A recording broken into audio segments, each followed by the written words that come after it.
Hi everyone.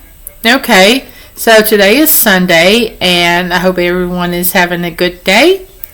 Now, I was working on turtles, and I was doing turtles, and I finally got the mama turtle and the baby turtle memory game to my friend, and so she has it.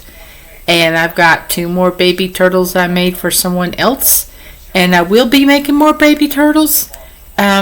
But I thought about doing a different color for some and start making the shells different colors if I'm not going to be making it for a memory game. Thought about making extra baby turtles and all that. And so I ordered some lavender yarn from Joann's that I'll be picking up later. I also ordered some 2 or 3 other skeins.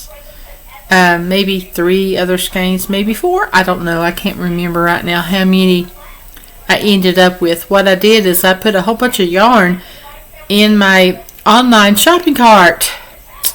And then I realized how much it was. And I was like, no, let's pick it up from the store, save on shipping, and use the 20% off on everything coupon and save on shipping. And so I removed all the yarn that my store didn't have. And that brought it down to 4 or 5 skeins. I can't remember exactly how many was left in the cart. And it brought the price down from over $50 to under $25. So I was happy and pleased that I didn't spend $50 at one go to get yarn to me. Picking it up curbside works. I now know that if you want to pick it up curbside from Joann's, you drive up, you park in front of the store. I'm on the curb, literally. Oh, goodness, that lady the last time. Bag of yarn, standing at the curb, not wanting to come to the car. Even though the app said they would bring it to the car. So, park at the curb. You'd think you'd be in the right way of other people if you just parked at the curb. There wasn't no designated curb parking spot for Joann's. But, yeah, we know that now. So, picking it up tomorrow probably. Even if it's ready today, I placed the order last night. Even if it's ready today, I'll be picking it up on Monday when I have to get out in that area anyway. So, now, I'm working on a starfish. Now, I wrote 2 starfish patterns. And I tweaked the first starfish pattern after I started making the fingers. I hadn't quite made the fingers long enough. So I increased it. And then I went and made sure that adding in how many rows this is the back, by the way. I'm going to take some yellow onto here on this section to make it look like the fingers, or the yellow continues on the fingers for the bottom. Really not the back, the bottom. And but anyway, so counting this thing rows, the number of rows plus the number of rows of a finger, it came up to about 24, 25. And I'm just making sure that the other one, and it already did, have that same number of rows, because the other one, and it's in multiplications of 12, basically, or rather 6. In this case, 6, 5, 6. The 6, it has to be divided by 5. So this is 12, is divided by 5, because you've got 5 fingers. So the other one that you can go to that's smaller than this for the center is 30.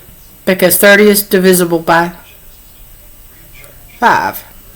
And so that's my goal there, is to make it, it's a math problem. That's what this amigurumi really is. It's math, and you're counting. And so if you want to increase, you don't go 1, 2, 3, increase. No, you count 1, 2, 3, and then if you're increasing on the 5, then you go 4, increase 5. And then you increase on multiples of that number where it's increasing. So 5, 10, 15, 20, etc. or however what row you're increasing. The only one exception to that is where you've done your 6 in the magic ring, or 4, and then you're wanting to double it all. And now I didn't double the fingers. What I did is I did 4, and I never ever want to do another row of 4 around, ever. So started with 4, that gives it a point. Then I went to 6, and then I did another row of 6, and then I went to 9, and did another row of 9, and then finally I got to 12, and after 12 I start doing the adding it by 6. So with 6 and the 9 and the 12, you're adding it basically by 3s. And then after 12, it goes up to 24. And then from 24, it stays multiplication of 5 into the 60. 12 goes into 60 that many times. And so I'm going to sew the top onto it the similar way that I have the bottom. But I'm going to use these to sew the extra little threads from the top. The top's going to be a short string hidden inside when I sew it on. But this is going to sew onto this again to reinforce it, and then sew back and forth before I start sewing the top on. So we're going to do it that way. And I'm taking a page from the baby turtle. Before doing the memory game that I've sent to my friend, where I was doing double crochet and half double crochet for the mama turtle game and the baby turtles, I wouldn't have tried to do a half double crochet. But the top is going to be the first. Start with the 6 because it's easier to start with 6 and the single crochet, and then from there I'm going into the half double crochets to increase until I get to the same number as this round here, which is 60, and then it will divide into 5 and so on nicely. And I'll start stuffing the fingers, and I do not realize that when I made 5 rows of 24 on the end, that I ended up making this look like a sunshine. I suppose if I had a way of increasing it to only 20, I can make it look like a 6-fingered sunshine. But starfish have 5 fingers. So if I did want to make a sunshine, it would be a little bit more complicated of a math increase. It might be from where it gets to 18, it might just be a round where I go and increase it, do all the way, like do 17, and then on the 18 and 19 increase. Or no, half of it. So it's like 12. Do 11 and 12 and increase. Do 11, 12 and increase, and that would get me 20 because I would only be increasing twice. So that's what I could do if I wanted to have a sunshine. But right now this is a starfish, and I've already decided where I'm going to put the eyes. I'm going to have to write that down into my pattern. The eyes are going to go on the 3rd row from the bottom. Basically, I think that's let's see, let me count. 1, 2, 3, 4, 5, 6, 6th row, between the 6th and the 7th row, and at the middle, so over 3, 4, there's like 7 on that row. So over about 3, but going to the center of each little section. When some people don't like to do the increases at a set interval, and some people don't care, and I don't care. And so there's a little pattern that you see happening in the corners. if you really look at it closely, there's a pattern for where the increases happen. Well, that does leave a slight line. I don't care. And this will help me place the eyes between two fingers. So I'll be putting them on the top side. I don't have it made yet. Like around about there, close to the middle of the two next two things. So it would be like, I was doing it that way. If this was the top, it would be like right here and here where my fingers are. So it wouldn't be like over one. It would be like over like two, kind of like that. That's my idea to have for that. And I have two more fingers to crochet, and then the top to crochet, and the eyes to put on, and then to sew the top to the bottom. And then when I start sewing the top to the bottom, I'll start stuffing the fingers first, and then but as I go further along and get it stuffed, I can stuff it better and just stuff as I go along to get it to look where it's supposed to be. But that's my idea. And for the smaller one, that might be a little bit more of a stuff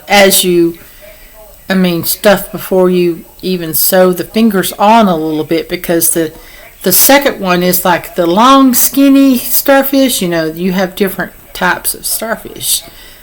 I've made drawings where I've had to research what the starfish look like, and so in that one of the drawings it's the Mr. Merman drawing, and I have starfish that's got long skinny fingers and a very small little body. And so that's the kind I'm also making. Designed two of them, and the first one I'm doing is the one I showed you. But anyway, I don't have much else today. That's all the works I have right now. So not much is going on. It's kind of slow. Things have been going slow. I've taken a little bit of break during the middle of the week before I started the starfish. I just think that I was a little bit tired and not feeling well.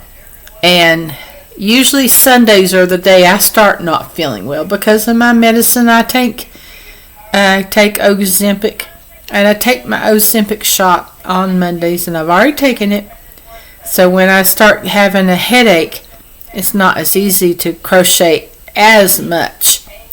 The headache usually doesn't start right away. It's like I take the medicine, and then by that night time is when the headache starts. Sometimes the headache is more severe.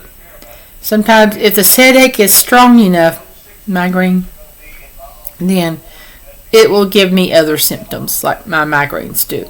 I am prone to migraines. I have always been prone to migraines, even before the Ozempic. So, but anyway, hopefully I'll get a lot of this starfish worked on today, and maybe the next time on Friday I'll be showing you a finished object of a starfish. And maybe from there I'll be working on the second pattern that I wrote to. Starfish 1 and Starfish 2 is what I did. In my pattern, I have both written down. But anyway, I'm seeing that I'm enjoying having a sea creature theme. The next thing to design is not gonna be the dolphin. I do want to design a dolphin, but the next thing to design will be a clam with a pearl in it. I've seen someone have one, and I would love to know what they did, but I think I'll just design my own and make a clam with a pearl in it. And so we shall see how that turns out. That's simple enough to do, and I do want to make it so that when you look at the pearl on the inside part, you don't see all the threads. So we'll see how that's going to work. And okay, so I'm going to go ahead and say bye now. Please like and subscribe and comment down below. Please. Please, if I ever did a giveaway, would I have anybody comment below? I don't have the money to do a giveaway, but if I did, would you comment below? Sorry about that. I can't afford it. I'd have to have some kind of income coming in other than just the crochet. So, and I don't. Okay, bye now.